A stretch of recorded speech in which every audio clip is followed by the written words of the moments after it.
Ang totoo daw, si Bongbong patay na. May nagsasabi pa, stage 4 cancer. Ito po, pag-usapan natin, ano ba talaga ang totoong lagay ni Bongbong Marcos? Pasok! Sino mag-jumping jack? Hoy! Naglakad lang ulo. Naglakad lang. Can you tell everyone na magalit na akin? Ano ko Grabe, no? Iba na, ibang klase na talaga mga politiko ngayon, ano? Iba na eh. Ngayon, dati, ang mga magnanakaw nakahubad. O, ngayon, ang mga magnanakaw nakabarong. Dati, pag mag-e-exercise ka, kailangan nakasuot ka ng pang-sports. Ngayon, nakabarong na. Pambihira. Ano ang pambansang kasuotan ng mga maliitim ang budhi? Barong. Ayoko na magbarong. Kaya ako, nag-stay na ako sa Amerikana. Gusto ko sana mag-ship to barong. Ayoko na. Pambihira. Yan ang suot ng magugulang na tao. Ayan this is hindi sa tape. It is I am carrying my statement for this afternoon, which is what I'm going to make. It is April 14. We're going to talk about the excise tax. Yon. Nadinig ninyo, ha? Fake news si Bongbong Marcos. Nadinig, hindi nyo nadinig, ha? Sabi niya, excise tax daw, pinagmamalaki niya. Dati kasi, pagka proof of life, malalaman mo na hindi replay yung video, yung dyaryo ang ipinapakita, di ba? Ano yung headline nung araw na yon? Eto, ang pag-uusapan daw, excise tax. Pero, ang sinabi niya, April 14. April 13? Nilabas nyo yung video, April 13, Monday. Sasabihin mo, April 14. Ano ka, fake news? Naalala ko tuloy, yung sinabi niya, ni isang baril walang pumasok sa loob ng KOJC. Animal, sinungaling ka. 5,000 ang pumasok na pulis sa KOJC. Lahat may armas. Mahahaba pa. Yung iba, dala-dalawa, tatlo pa ang dalang armas. Ganyan po ka fake news yan. Ano ba ang totoo? Ang daming fake news nito si Bongbong Marcos. So sige po, tuloy natin. So this is being done today. And I challenge anyone who are saying that I am sick, that they come and exercise with me. We will see who is stronger. You come to the gym with me. Tingnan natin kung sino mas malakas magbuhat ng weight. Sige, Bongbong, ipatawag mo ako animal. Animal ka. Nag-challenge ka pa.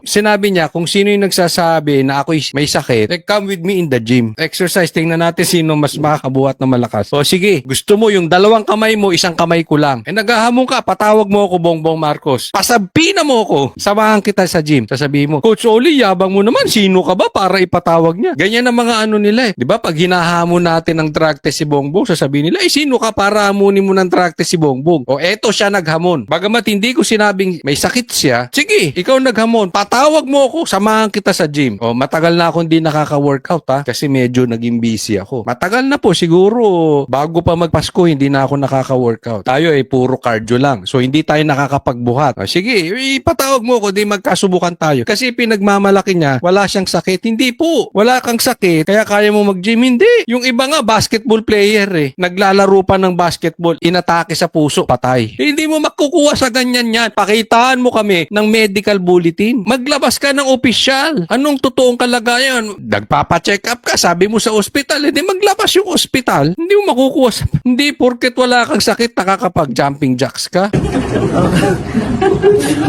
Pero alam mo, gusto Ganyan si Bongbong Marcos, di ba? Pag nagsisinungaling. Wag na tayo maglokohan. Pag hindi niya kayang sagutin ng isang bagay, patawa-tawa. Sabi, inaamo ka ng drug test. Tawa-tawa siya. Why should I? Why should I? Why should I? Tawa-tawa. Eto po, kung matagal na po kayo nakikinig kay Coach Oli, yan po, lagi ginagawa niyan. Basta magsisinungaling. Basta hindi niya kayang paliwanag ang isang bagay, patawa-tawa. ako nga sabihin, ang mga kababayan naman natin, ngayon, tiniyak ko na makita ninyo na hindi totoo yung mga sinasabi nila, na kasinungalingan yan. Kaya mula ngayon, yung mga taong yan na nagsabi sa inyo na may sakit ako, na baldado na ako, ngayon alam ninyo, puro sinungaling yung mga yan. Kaya't lahat ng sasabihin ng mga yan, kasinungalingan. Sabi ko sa inyo di ba? Alam mo, Bongbong Marcos, naisahan ka ng banateros. Nagulangan ka ng banateros. Kung gusto nyo ng tunay na balita, Coach Oli News po ang panuorin ninyo. Panuorin nyo banateros. Bakit? Hindi namin sinakyan yan. Alam namin patibong yan. Di ba? Sinasabi na namin sa inyo. Dito kayo makikinig. Kung meron kaming balita, ilalabas namin sa aming vlog. Ilalabas ko dito sa aking vlog o sa SME i-deny. Sabi ko sa inyo patibong Ano sinasabi niya? Simula ngayon, wag na kayong makikinig dyan. Kasi mga sinungaling yan. Mga fake news yan. So yan lang po ang gusto ng gobyernong ito. Para mabawasan yung nagbabalita na sila ay magnanakaw. Yan po ay tunay. Hindi po yan fake news. Kayo ay magnanakaw. Pero hindi namin sinabi yung patay ka na. Hindi namin sinabi may stage 4 cancer ka. Ay, ewan ko doon sa mga kasamahan ko sa Banateros. Pero kami, nag-uusap-usap kami sa GC. Alam na namin noong una pa lang, hindi totoo yan. Patibong yan. Si Coach Oli hindi nagsabi na stage 4 cancer yan. Wala kayong nadinig kay Coach Oli na sinabi ko stage 4. Even yung mga kapitbahay, even yung mga kaibigan ko nagtatanong sa akin, anong sagot ko? Posibleng totoo, pero posibleng patibong. Kaya hindi ko sasakyan yan. O, yan ang gusto nila. Maubos ang mga DDS vloggers. Excuse me po, change us. Ibahin po ninyo ang Banateros. Ibahin ninyo si Coach Oli. Hindi nyo matitibag dyan sa pagpapakalat ninyo para kagatin namin ng fake news. Excuse me po. Ang atupagi natin, ano sinasabi ko? Ano pinopost ko sa Facebook? Ang atubagi natin, hanapin yung mga nakinabang sa maleta. Yung mga mastermind ng Ghost Projects. At isa ka doon, Bongbong Marcos. Wag na nga tayong mag-ano-ano dito. Hindi namin gusto-gusto yung patay-patay na kasi kung mamamatay ka, bukas, bakit hindi pa ngayon? Sa madaling salita, hindi po namin cargo yun. Nasa Panginoon na yun. So, hindi yun ang pupukusan namin. Ang pupukusan namin, yung nagpapahirap sa Pilipino, yung pagnanakaw ninyo, ng pamilya ninyo, kasama anak mo, kasama pinsan mo. Ayan, derechahan na po. Kung dyan nyo ako ididemanda, so be it. Bakit? Ang daming sinabi nung Maleta Boys, di ba? Sinabi rin niya ng mga Marines. Naku kayo. Kaya kung opinion ko, tatanungin ninyo, wag na nating pag-usapan kung ito stage 4 is stage 4. Ang pag-usapan natin dito, pag nanakaw niya na sinasabi ng marami. Kahit huwag nyo nang paniwalaan kung sino man yung mga yun.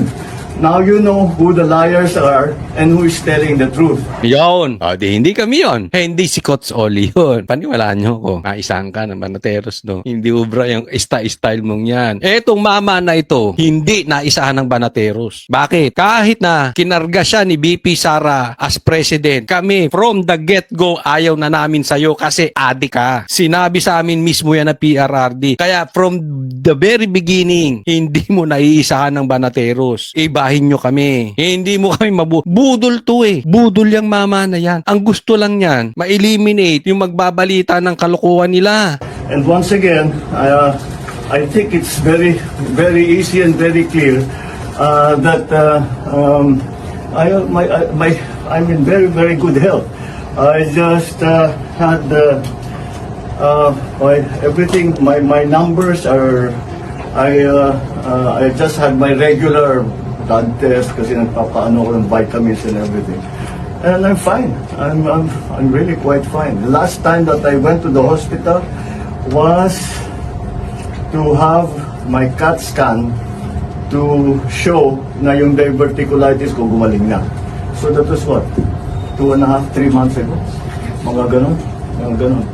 Hindi ka pa magaling sa sakit mo. Anong totoong sakit nito? Diversionitis. Yun ang totoo mong kasi sakit. Kasi lagi kang nagda-divert ng mga bagay-bagay. Yun ang stage 4 sa'yo. Diversionitis. Pambihira.